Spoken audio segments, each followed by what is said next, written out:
मेरी कोठी की तीसरी मंजिल की बरसाती आज एक फ्लैट का रूप ले चुकी है। यह वही छत है जिस पर मैं अपना बोनसाई गार्डन प्लान कर रही थी, पर कभी बनाया नहीं था। मैं वहाँ किसी को पाँव नहीं रखने देती थी, इसलिए कि यह अपनी खूबसूरती न खो बैठे। आज उसी के एक तरफ मैंने एक छोटा सा फ्लैट, इसको मैंने खुद पास खड़े होकर बनवाया है। सुषमा से मैंने कितनी बार पूछा था, सुषमा तू भी तो कुछ बता, अगर तेरी इच्छा है कुछ। जब मिस्त्री लोग चले जाएंगे तो कुछ भी नहीं हो सकेगा। बस मैडम, बहुत हो गया। कहाँ हम लोग झुग्गी झोपड़ी में खस्ता हाल जीवन जीने वाले, और कहाँ आपने अपने घर की छत पर मेरे लिए कमरा बनवा दिया है। वह हाथ जोड़कर बोली थी। हाथ मत जोड़ा कर सुषमा, मैंने कितनी बार कहा। यह तो मेरे लिए खुशी की बात है कि मुझे तुझ जैसी नेक रहमदिल समझदार साथी मिली। नरक तो मैं भुगत रही थी। अगर तू मेरे जीवन में ना आती तो ये महकी हुई बहार मेरे जीवन में कहाँ से आती। मैंने सुषमा के हाथ पकड़ लिए थे। आप तो मुझे शर्मिंदा करती हैं मैडम। मैंने ऐसा क्या किया आपके लिए? बाकी सब बात छोड़िए, इन हाथों से आपकी सेवा तक नहीं कर पाई। सुषमा नतमस्तक हो गई थी। तू कभी नहीं जान सकेगी सुषमा कि तूने मेरे लिए क्या किया, और जब जान जाएगी तो उसे छोटी सी बात कहकर तू उसका महत्व कम कर देगी। बस अब तो यही वादा कर कि तू मुझे छोड़कर कहीं नहीं जाएगी। मेरी बात को गलत मत समझना सुषमा, तू अपने कर्तव्य को पूरी तरह निभाएगी, उसके लिए तू स्वतंत्र है। अब तो मैं भी तेरे साथ हूँ ना। मैंने हंसते हुए उसके कंधे पर हाथ रख दिया। मेरी दुनिया में और है ही कौन? मालकिन, सुषमा बोली। न बाल बच्चा, न पति, न पीहर, न ससुराल। किसी की झोपड़ी में किराया देकर रहती थी। सारे दिन की मेहनत मजदूरी करके वापस आकर वहाँ पड़ जाती थी। बस इसी तरह जिंदगी की गाड़ी खींच रही थी। न जाने कैसे आपके पांव तक पहुंच गई। अब आपके कदमों में प्राण निकल जाए, यही मेरी इच्छा है। 4 बालिश कफन तो मिल ही जाएगा। झुग्गी झोपड़ी में मरती तो पास पड़ोस वाले पुलिस की गाड़ी में मेरी लाश अस्पताल में चीर फाड़ के लिए भेज देते। जिन्हें एक जून पेट भर खाना नसीब नहीं होता है, वे बेचारे कहाँ से मेरे लिए लकड़ी का जुगाड़ करते। सुषमा की आंखें यह कहते हुए भर आई थीं। उसकी बातें सुन मुझे अतीत याद आ गया। 18 साल पहले मेरी खुद की शादी हुई। खाते पीते परिवार में डोली से जब उतरी थी तो अपने आप से स्वयं ही ईर्ष्या करने लग गई। माँ बाप की खुशी का ठिकाना नहीं था। उन्होंने कभी सपने में भी न सोचा होगा कि उनकी बेटी इस तरह राजरानी बन जाएगी। जैसे ही मैंने बीए किया, पिताजी ने आगे पढ़ाने से इनकार कर दिया था। मैंने नौकरी के लिए हाथ पांव मारने शुरू कर दिए ताकि घर के खर्चों में हाथ बटा सकूं। किसी भी तरह का काम करने को मैं तैयार थी, भले ही वह ट्यूशन हो या कोई और छोटा मोटा काम। जैसे ही पता चलता कि अमुक जगह काम मिल सकता है, वहां जाकर हाथ पसार कर खड़ी हो जाती। कितने ही दिन ठोकरे खाने के बाद जब सफलता मिली तो ऐसे रूप में कि नौकरी तो मिली, बाद में पति भी मिल गया। एक दिन मेरे पिता ने ही कहा था, हमारे डायरेक्टर की कोई रिश्तेदार है, उनका अपना व्यापार है, उन्हें एक कंप्यूटर ऑपरेटर की ज़रूरत है। तो कंप्यूटर भी सीख रही है बेटी। मैंने डायरेक्टर से आग्रह तो किया है, अगर वे सिफारिश कर देंगे तो शायद यह नौकरी तुम्हें मिल जाए। तुम दफ्तर में काम कर सकोगी ना? हाँ पापा, मैंने कहा, जरूर करूँगी। मैंने बड़े आत्मविश्वास से कहा। सेठ जी ने पत्र दे दिया था। जब उस फर्म के मालिक ने उस पत्र को पढ़ा था तो मुझे सिर से लेकर पांव तक गौर से देखा, जैसे मुझे तौला जा रहा हो। इतनी छोटी उम्र में मैं क्या नौकरी कर सकूंगी? जाने वह कैसी दृष्टि थी जिसे मैं सहन नहीं कर पा रही थी, और मेरी आंखें जमीन की ओर झुकती ही चली गईं। तभी मेरे कानों में उनकी गंभीर आवाज़ पड़ी। बहुत ज़रूरत है तुम्हें इस नौकरी की? जी हाँ, मैंने डरते डरते कहा था। घर में और कौन कौन है कमाने वाला? केवल मेरे पापा। हम 3 भाई बहन हैं, सबसे बड़ी मैं ही हूँ। पापा के वेतन से घर का पूरा खर्चा नहीं चलता, इसीलिए मेरी पढ़ाई भी रुक गई है। आप मुझे यह नौकरी दे देंगे तो मेरे पापा की बहुत सहायता हो जाएगी। मेरी आवाज़ भय से कांप रही थी। उन्होंने कहा, तुम जानती हो यहाँ देर तक काम होता है, इसलिए ज़्यादा पुरुष हैं। इतने पुरुषों के बीच तुम काम कर सकोगी ना? देर हो जाने पर डरोगी तो नहीं? जी नहीं। आदमी अपने चरित्र पर दृढ़ रहे, कर्तव्य का बोझ कंधों पर हो तो उसे किसी से डर नहीं लगता। मैं आपको वचन देती हूँ, मैं आपका काम लगन और ईमानदारी से करूँगी। आपको मुझसे कभी कोई शिकायत नहीं होगी। मैंने दृढ़ता से कहा। ठीक है, तुम कल से आ सकती हो। और उन्होंने अपने अधीनस्थ कर्मचारी को बुलाकर कहा, यह अचला है, कल से इनकी मेज इसकी कमरे के बाहर करनी होगी। मुझे उम्मीद है यह मेरा काम संभाल लेगी। मुझे वह नौकरी मिल गई। आमतौर पर मैं सलवार सूट या साड़ी पहनती थी। एक दिन टॉप और जीन्स पहनकर गई तो उन्होंने यह कहकर मुझे दफ्तर से वापस भेज दिया कि ऐसा लिबास पहनकर आया करो जिसमें गंभीर और शालीन नजर आओ। ऐसा नहीं कि सब लोगों के लिए तुम तमाशा बन जाओ। साड़ी एक ही थी। छोटी बहन पहनकर कॉलेज फंक्शन में जाती थी। सलवार समीज के दोनों जोड़े धुलने गए थे, इसलिए मैंने घबराकर यह कहा। तो उन्होंने आगे कहा, ठीक है, जाओ कैशियर से एडवांस ले लो और एक और साड़ी खरीद लो। मुझे उम्मीद है भविष्य में तुम हर बात का ध्यान रखोगी। मुझे सस्तापन बिल्कुल पसंद नहीं और मुझे एडवांस देने के लिए उन्होंने कैशियर को फ़ोन कर दिया। फिर मैंने उन्हें शिकायत का कभी मौका नहीं दिया। मैं बड़ी लगन और मेहनत से काम करती थी। वे मेरा काम देखते और मुस्कुरा देते, इससे मेरा उत्साह बढ़ जाता। उनका नाम हर्ष था। वे मेरे काम से इतने खुश थे कि अब वे कई कामों से वे मेरी सलाह भी लेते थे। उनके मोबाइल का नंबर सेव रहता था मेरे दिल में। घर में एक ही मोबाइल था जिसे सब इस्तेमाल करते। हमारे बीच चुप्पी की वह दीवार न जाने कब गिर गई थी जो नौकर और मालिक के बीच होती है। कई बार वे हंसकर कहते, अचला, तुम तो अब मेरी सलाहकार हो गई हो, और सलाहकार अच्छे दोस्त भी होते हैं। मेरे दुख सुख और ज़रूरत का वे हमेशा ध्यान रखते। एक दो बार मुझे वे अपने घर भी ले गए। वहाँ उनकी मम्मी का मुझे भरपूर स्नेह मिला था। वे ब्लड प्रेशर की मरीज थीं, लेकिन बहुत हंसमुख थी और यह महसूस ही नहीं होने देती थी कि वे बीमार हैं। हर्ष ने भी कभी ऐसी कोई हरकत नहीं की जिससे मेरे मन को ठेस लगे, कुछ मर्यादा भंग हो या हम किसी के उपहास का पात्र बने। एक दिन अचानक मेरी तबीयत बहुत खराब थी। दफ्तर का काम निपटाना जरूरी था, इसलिए मैं बीमार होने के बावजूद चली गई। मैं कुछ पत्र टाइप कर रही थी और मुझे महसूस हो रहा था कि हर्ष की निगाहें बराबर मेरा पीछा कर रही हैं। मैं घबराहट से सुन्न होती जा रही थी। तभी उन्होंने पुकारा, अचला, लगता है आज तुम्हारी तबीयत ठीक नहीं। तुम्हें नहीं आना चाहिए था। घर पर रहकर आराम करती। जाओ, घर जाओ। यह काम इतना ज़रूरी नहीं है, कल भी हो सकता है। बस थोड़ा काम और रह गया है, मैंने कहा, फिर चली जाऊंगी। जरा इधर आओ, यहाँ बैठो। उन्होंने सामने वाली कुर्सी की ओर इशारा करके कहा। मेरे बैठने पर पहले तो वे कुछ देर चुप रहे, लेकिन थोड़ी देर बाद सधे स्वर में बोले, बहुत दिनों से मैं तुम्हें एक बात कहने की सोच रहा था। मैं जो कुछ भी कहूँगा भावुकता में नहीं कहूँगा और इसका गलत अर्थ भी मत लगाना। मैंने तुमसे शादी करने का निश्चय किया है। तुमसे हाँ या ना में उत्तर नहीं चाहता। बात तुम्हारे पापा से होगी। केवल अपना परिचय देना चाहता था ताकि तुम उस पर गौर से सोच सको और जब तुम्हारे पापा तुमसे शादी के विषय में बात करें तो अपना निर्णय दे सको। यह तो तुमने देख ही लिया है कि मेरा बिजनेस है और परिवार के नाम पर सिर्फ मेरी माँ है। माँ को भी तुमने देखा है, बीमार रहती हैं। तुम सोच रही होगी कि मैंने अभी तक शादी क्यों नहीं की। मैं चाहता था कि मुझे ऐसी लड़की मिले जो विनम्र हो, कर्तव्यनिष्ठ हो, जिसमें हर काम पर कर गुजरने की लगन हो, जो विवेकशील हो। तब शादी करूँगा। कभी यह इच्छा नहीं हुई कि संपन्न घराने की लड़की मिले।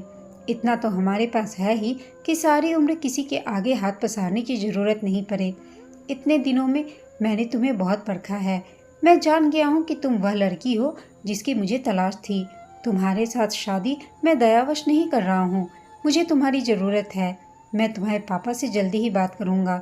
हाँ या ना करने का फैसला तुम्हें करना है और उसके लिए तुम स्वतंत्र हो। पापा से उन्होंने बाद में बात की। मैंने तो पहले ही सब कुछ बता दिया था पापा को, क्योंकि मैं पापा से कोई भी बात नहीं छिपाती थी। पापा ने उनकी आयु का सवाल उठाया था, लेकिन माँ ने यही कहा, आयु तो गौण बात है, जीना मरना किसी के हाथ में थोड़े ही है। जब हर्ष ने बाबा से बात की तो बाबा ने बस यही कहा, मेरी परिस्थिति से तो आप परिचित हैं। इसके बाद भी अगर आप अचला का हाथ मांग रहे हैं तो मुझे इनकार नहीं है। कौन माँ बाप अपनी संतान को सुखी नहीं देखना चाहता। हमारी शादी होगी। 1 साल कैसे निकल गया पता ही नहीं लगा। मैंने घर की सारी जिम्मेदारियां संभाल ली। हर्ष और माँ मेरे व्यवहार से बहुत खुश थे। मेरे पापा हमेशा कहते, बेटी तू बड़े घर ब्याही गई है, लेकिन बाप की हालत को मत भूलना। पुराने दिन याद रहे तो आदमी भटकन से बचा रहता है। अपने कर्तव्य के प्रति जागरूक रहोगी तो सबसे प्यार और सम्मान मिलता रहेगा। मेरा पहला बेटा जब हुआ तब तक तो सब ठीक था, लेकिन दूसरे बेटे के पैदा होने पर न जाने मुझे क्या हो गया था कि मैं बीमार रहने लग गई। तबीयत की वजह से मेरा किसी काम में मन नहीं लगता था। हर्ष के और माँ के जिस काम को करने से मुझे हार्दिक संतोष मिलता था, अब मैं उससे भी कतराने लग गई थी। कभी हर्ष कहते, यह तुम्हें क्या होता जा रहा है अचला, तुम पहले तो ऐसी नहीं थी। तो बजाय सीधी बात करने के मैं गुस्सा करने लगती। कितने ही डॉक्टरों को हर्ष ने मुझे दिखाया, सबका एक ही उत्तर होता, शरीर तो बिल्कुल स्वस्थ है, कोई बीमारी नज़र नहीं आती इसमें, क्या इलाज किया जाए। हाँ, इन्हें अपने आप को व्यस्त रखना चाहिए। जब यही बात हर्ष मुझे आकर कहते तो मैं बिगड़ उठती। मैं और कैसे खुद को व्यस्त रखूं? जितना काम हो सकता है करती हूँ। तुम सोचते हो मैं झूठ बोलती हूँ? तुम्हारे पास तो इतना भी वक्त नहीं जो आराम से पल भर मेरे पास बैठकर मेरा दुख सुख जान सको। हर्ष बोले, तुम क्या चाहती हो अचला? दफ्तर का काम छोड़कर तुम्हारे दुख में आंसू बहाया करूं?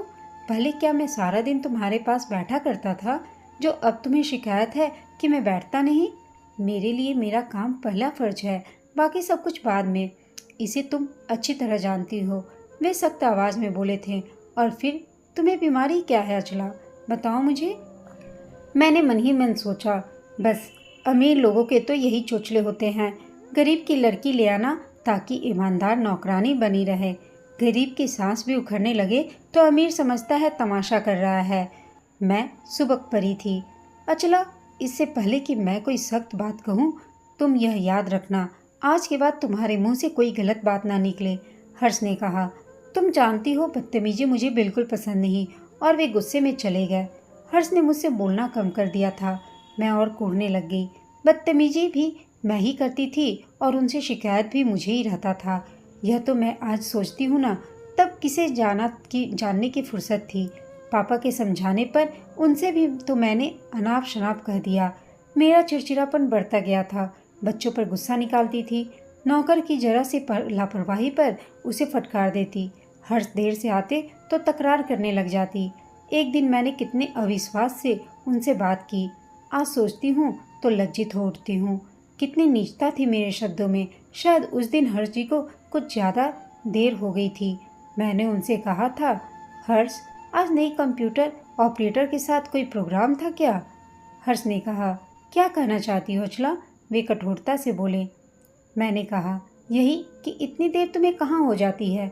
मैं नहीं समझता था तुम इतनी नीच सोच सकती हो। हर्ष ने तुरंत कहा, देर क्यों होती है सब सुनना चाहती हो? इस घर में आने की बात दूर, इस घर की याद भी जाए, अब यह मुझसे बर्दाश्त नहीं होता। मैंने क्या सोचा था और क्या हो गया? मेरे सपनों को तुमने चूर चूर कर दिया अचला। वे तड़प कर बोले।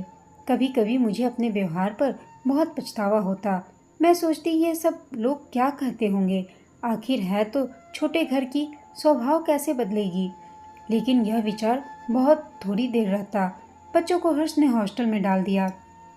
अब वे मेरी ओर से और भी लापरवाह हो गए थे। मैं अब कितना अकेलापन महसूस करने लगी थी। एक दिन मैंने उनसे कहा, तुम दिन भर ऑफिस में रहते हो हर्ष, बच्चों को तुमने हॉस्टल में भी डाल दिया है। दिन भर अकेली मैं बोर होती रहती हूँ, इस तरह मैं पागल हो जाऊंगी। हर्ष ने कहा, बच्चों को इस उम्र में अपने घर से दूर रहना पड़ा है, इसकी वजह भी तुम ही हो। पहले अपने आप को बदलो, बच्चे फिर आ जाएंगे। जिंदगी में कितने काम होते हैं, आदमी करने लगे तो यह जिंदगी छोटी पड़ जाए उन कामों के लिए। और एक तुम हो जो यह सोचे बैठी हो कि कितना काम करूं। वे तल्खी से बोले थे। अचानक हर्ष की माँ की तबीयत खराब रहने लगी। मैं तो अपनी बीमारी का कंबल ओढ़े पड़ी रहती थी।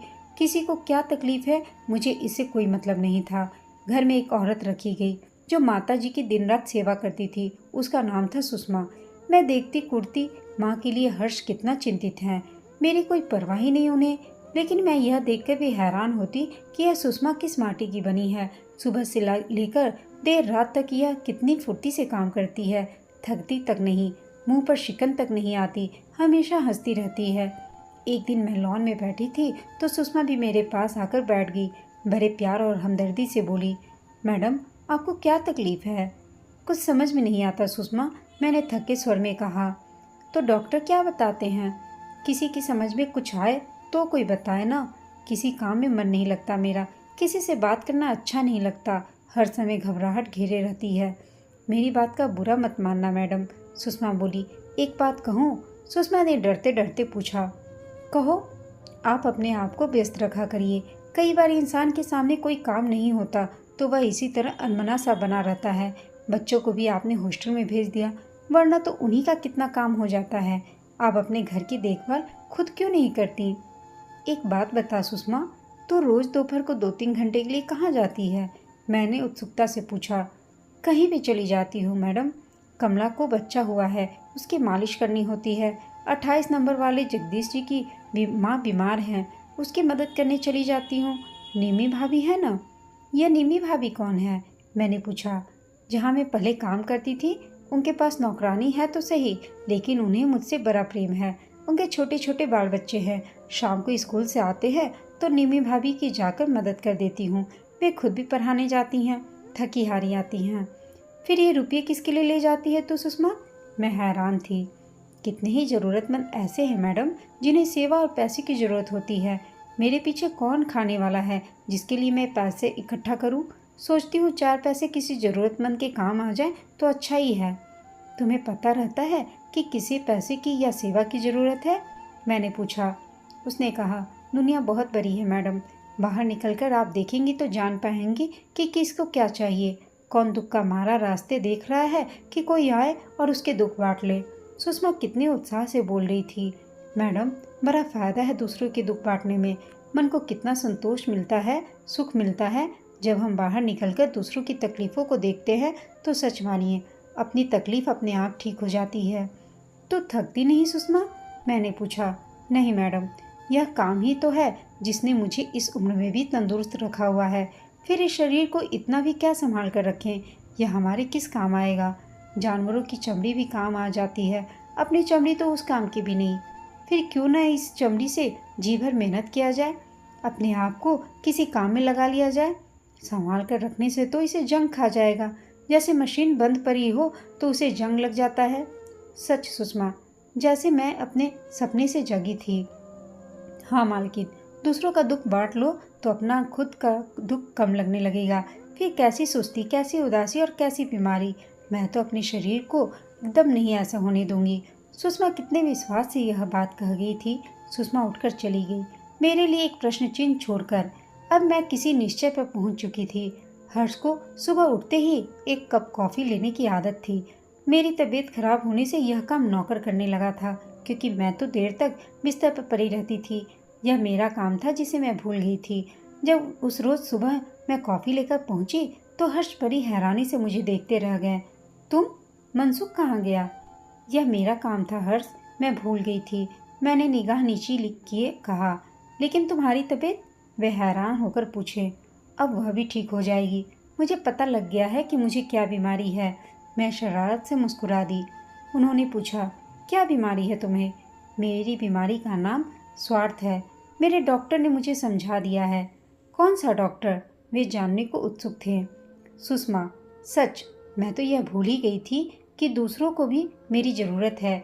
मैं इतनी स्वार्थी हो गई थी कि बस यही चाहती थी कि सब मेरी चिंता करें। सबका दुख दर्द समझती तो न खुद में परेशान रहती, न ही इतनी बोरियत सताती। सुषमा ने मुझे सोते से जगा दिया। इसके बाद वह मेरी आदर्श बन गई, मेरी गुरु, जिसने मुझे जीने की राह बताई, मेरी झोली में खुशियाँ भर दी, मुझे मेरा परिवार लौटा दिया। मेरी आंखों में कितनी ही खुशी के आंसू आ गए थे। मेरे बच्चे मेरे पास वापस आ गए। कहने लगे, हॉस्टल में मन नहीं लगता था मम्मी। हर्ष और माँ खुश हैं, मैं कितनी खुश हूँ।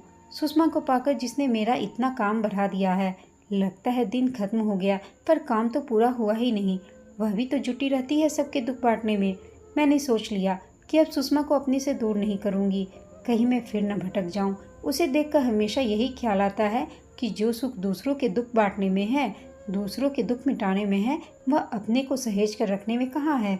हम दूसरों का दुख कम करेंगे तो हमारा दुख अपने आप कम हो जाएगा। दोस्तों, आपको यह कहानी कैसी लगी कमेंट करके बताइएगा। साथ ही कहानी अच्छी लगेगी हो तो इसे लाइक, शेयर और चैनल को सब्सक्राइब अवश्य कीजिएगा। कहानी सुनने के लिए आप सबका धन्यवाद।